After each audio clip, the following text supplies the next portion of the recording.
आज मैं आपको ऐसी ऐसी बातें बताऊंगा गुरु ग्रंथ साहिब जी के बारे में कि आपकी आंखें खुल जाएंगी कि ये कौन है, पहचानो आज। ये कोई किताब नहीं, ये कोई कागज नहीं, ये कोई स्याही नहीं। बाबा आनंद सिंह जी महाराज वचन किया करते थे, मेरी जबान सड़ जाए अगर मैं ये कहूं कि ये किताब है। कहते थे मेरी आंखों से देखो, कहते थे मेरी आंखों से देखो, एक एक अक्षर गुरु नानक बोल रहा है, एक एक अक्षर। अमेरिका के कैलिफोर्निया में एक लाइब्रेरी बनी हुई है, दुनिया की सबसे बड़ी लाइब्रेरी। ध्यान दीजिए साथियों,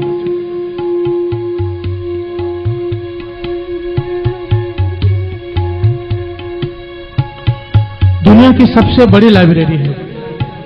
इतनी बड़ी कि अंदर छोटी छोटी गाड़ियां चलती हैं, जो गोल्फ कोर्स में चलती है ना गाड़ियां, लोग उसमें चलते हैं क्योंकि इतनी बड़ी लाइब्रेरी है।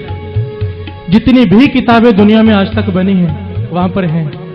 महापुरुषों ने बताया कि उन्हें एक वक्त कैलिफोर्निया में कीर्तन करने जाना पड़ा, तो कुछ संगत ने बेनती की आप उस लाइब्रेरी में जाकर देखो, आप हैरान हो जाओगे। कहने लगे ऐसी क्या बात है लाइब्रेरी में।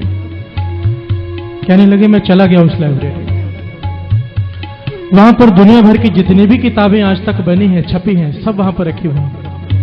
और किताबों के हिसाब से जितनी कीमती कोई किताब है उसको उस फ्लोर पर रखा गया है। नीचे आम किताबें, फिर स्कूल की किताबें, फिर महापुरुषों की लिखी हुई किताबें, फिर दुनिया के धर्म ग्रंथ, और सबसे टॉप फ्लोर में श्री गुरु ग्रंथ साहिब जी का प्रकाश है, पलंग के ऊपर साथ।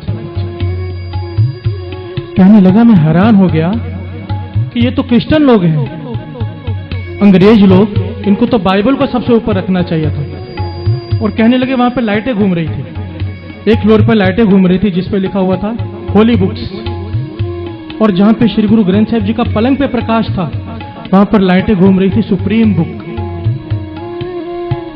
कहने लगा मैं हैरान हो गया, मेरी खुशी का ठिकाना न रहा कि मेरे गुरु साहिब जी की सबसे ऊपर पलंग पर विराजमान है। बाकी सब किताबें जितने भी धर्म ग्रंथ हैं शेल्फ में रखे हुए हैं, पर श्री गुरु ग्रंथ साहिब जी का स्वरूप पलंग पे प्रकाश है, वो भी टॉप फ्लोर पे सुप्रीम बुक बोल के रखा है। तो कहने लगा मैंने मैनेजर को बुला लिया और बेनती की मुझे बताओ कि आपने यहां पर बाइबल क्यों नहीं रखी, और भी धर्म ग्रंथ हैं, आपने श्री गुरु ग्रंथ साहिब जी को इतना सत्कार कैसे दिया।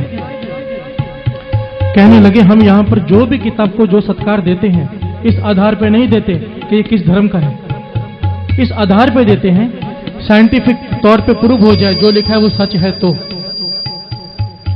साइंस के साथ जिस किताब की बातें मैच कर जाएं, जिस ग्रंथ की बातें साइंस के मुताबिक मैच कर जाएं, उसी को हम बड़ा दर्जा देते हैं। तो कहने लगे आपने श्री गुरु ग्रंथ साहिब जी में क्या देखा ऐसा। तो जो बात उन्होंने कही ध्यान से सुनिए। मैनेजर ने बताया कि कई साल पहले तक हम श्री गुरु ग्रंथ साहिब जी को भी शेल्फ में रखते थे, जैसे आम ग्रंथ हैं वैसे ही इस ग्रंथ को भी रखते थे, क्योंकि इस ग्रंथ में एक बात कही है गुरु नानक पातशाह ने, पै विच सूरज पै विच चंद कोह करोड़ी चलत न अंत।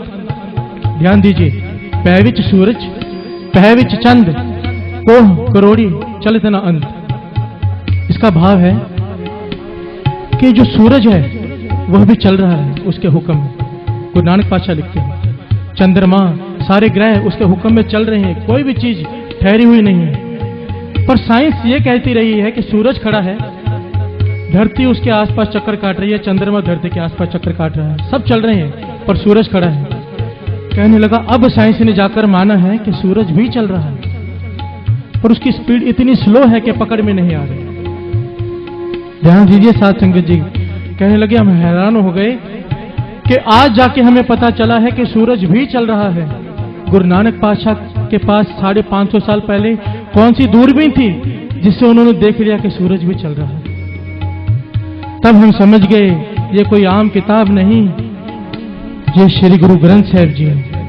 एक बार प्यार से बोलिए धन श्री गुरु ग्रंथ साहिब जी।